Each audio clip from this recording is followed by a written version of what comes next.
This episode of Film Riot is brought to you by Domain.com.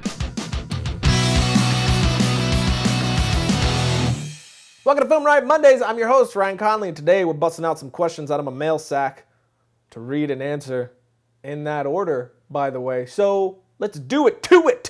Mail sack,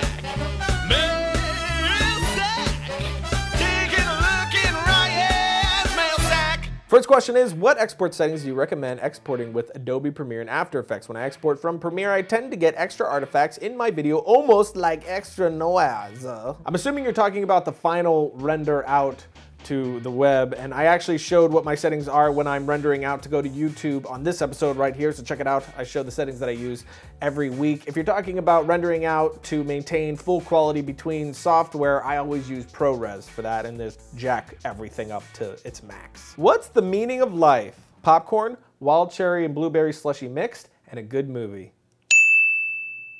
Do you get annoyed when people ask questions that have already been covered on the show? No, not at all, never. I mean, that's to assume that they've watched every episode, which I think would be arrogant on my part. I just point them to the episode, in fact, that the question was answered. A good thing, actually, this, you know what, I'm glad this answered, because people do ask that a lot, and I say, hey, check it out on YouTube. And I don't think a lot of people have caught the fact that there actually is a search bar for our channel on YouTube right here, in fact. So if you type in a keyword of any time there, like keying, you're gonna get all the episodes that we discuss keying. So there's a little helpful thing if you're trying to find a specific episode, but no, I don't. Next question, Ryan, can you make Josh and Aris Tango or something?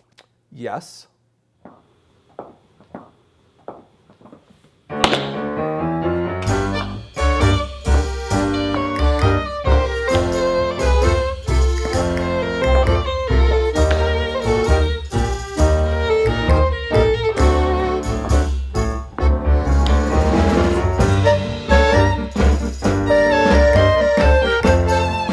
If weather is not ideal and it's going to stay that way for a couple of days, what should I do? When you're shooting at any level from the high to low budget, you are at the mercy of the weather, so either you wait for it to pass and try to shoot a few hours that day, or you shoot around it. If you have stuff that you can shoot inside, shoot that first before you're shooting the outdoor stuff.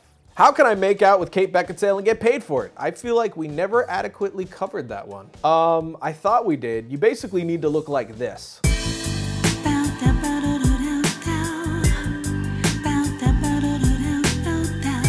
Like that. There you go. Would you rather direct a Spider-Man film or a Batman film? I would like to direct any film. Just any film at all. I just want to make movies. That doesn't answer the question. I want to make movies, Josh.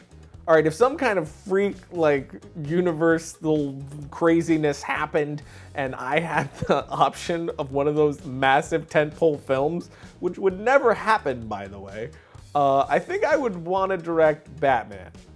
Because it's darker. I mean, it has already been done really, really well, so I kind of feel like I would rather do Spider-Man because I have yet to like what's been done with it cinematically. I adore the character, but the movies I have not been happy with yet. Batman's been done really well, but as far as me as a filmmaker, I think I would be better at a Batman type thing because it's more of a darker tone. What is a camera?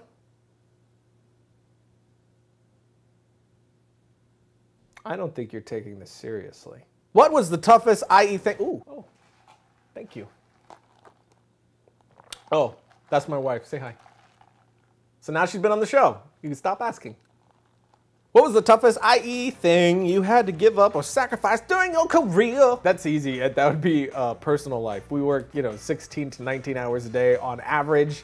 So having a personal life within that, pretty much, it's probably the hardest thing too, as I talk to other filmmakers, is just finding a balance between your work and your family and friends, especially being married now, trying to find a balance to spend time with my wife and get all the work done that we're doing as we're growing, has been very difficult. So definitely I would say personal life. What should our family name our new female kitten? That's a female dog.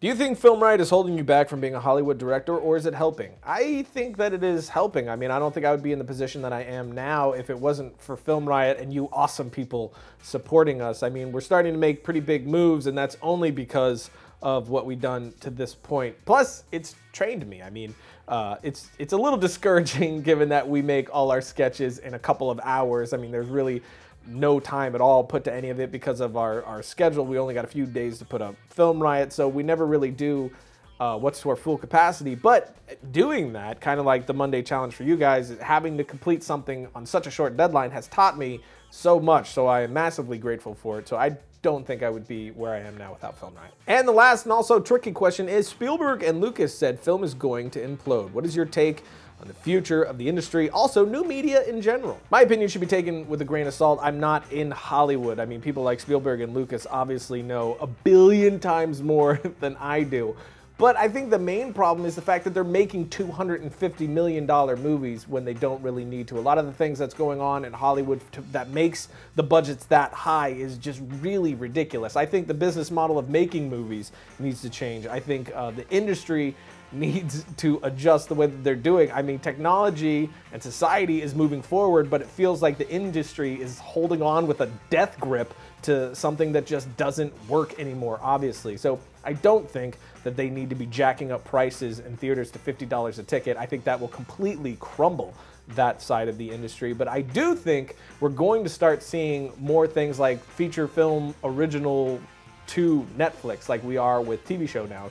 I think you're going to start getting stuff like that. I think TV and streaming is going to start, home entertainment is going to start being a really, really big part of it. And I think you're going to start seeing a switch in the budgets that films are starting to be made at, and even, cost of actors dropping radically. Something has to change, or the back of the industry is going to break eventually. If you're looking to get yourself a website, if you got a business, if you're a filmmaker, if you want to promote yourself on the web in any way, shape, or form, why not get a .net, I ask you? In fact, you should get a .net and a .com. Protect your brand. But if you have a name, you're like, this name is amazing, and you go and the .com is taken, you're like, come on, bro, and the .net is available. You should get yourself a .net. It's only $8.99 a year. That's wicked affordable. Plus, having a .net infuses your website with instant credibility, and you can get 15% off by using the coupon code FilmRiot at checkout. When you go to domain.com, get yourself a .net, .com, whatever it is you want, get yourself on the internets using domain.com, because when you think domain names, you should think what, Josh? Domain.com. Believe that. Logo. So that's it for today, which means it's time for my short film suggestion of the week. This one is called The Silent City, which is directed by the same guy who did Blinky, which I also suggested on the show before. I really like this guy's style, and I love the visuals in this film, which is pretty old, 2006, and also has Cillian Murphy in the film as well, which is interesting, isn't it? That's pretty freaking awesome, actually. Isn't it pretty freaking awesome? Pretty freaking awesome. Definitely check it out. It's this post-apocalyptic type world setting, and I thought they did a fantastic job of it. There's a few moments that I really adore. So check it out right here. Don't forget, you only have a few days left for the Monday Challenge. Make sure that you get it in by this coming Friday, 12 p.m. CST, to Monday Challenge at tryingfilms.com. Really excited about this one. We already got a bunch of really great submissions.